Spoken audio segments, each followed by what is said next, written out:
പേര്? ശ്യാമള. ശ്യാമള. വീട്ടുപേരെന്താ? തൊമ്മൻകുടി. തൊമ്മൻകുടി. ശ്യാമള പുഷ്കരൻ.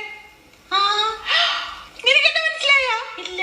മണ്ടോദരി 3ാം ക്ലാസ്സിലെ ഒന്നിച്ച്. നീ എന്തിനാ വന്നിരിക്കണ? എനിക്ക് ഇവിടെ ജോലി. ഇടി ഞങ്ങളുടെ വീട്ടില് കണക്ഷൻ കിട്ടിയിട്ടില്ലടി. ഇവര് 30,000 രൂപ അടയ്ക്കണോന്ന് പറയണു. അതിന്റെ ഒന്നും ആവശ്യമില്ല, ഞാൻ ശരിയാക്കി തരാം. സത്യമാണോ? എന്റെ പൊന്നെ. ഹസ്ബൻഡോ? ഖത്തറിലാടി. ആണോ? ഇനിയിപ്പോ എന്നാ വരിക? അടുത്ത ആഴ്ച വരും. ആണോ? അപ്പൊ എനിക്ക് കുറച്ച് സാധനങ്ങൾ വേണം, കൊണ്ടുവരാൻ പറയോ? പിന്നെ നീ പറ. എനിക്കൊരു ഐപാഡ് വേണം. ഐപാഡോ?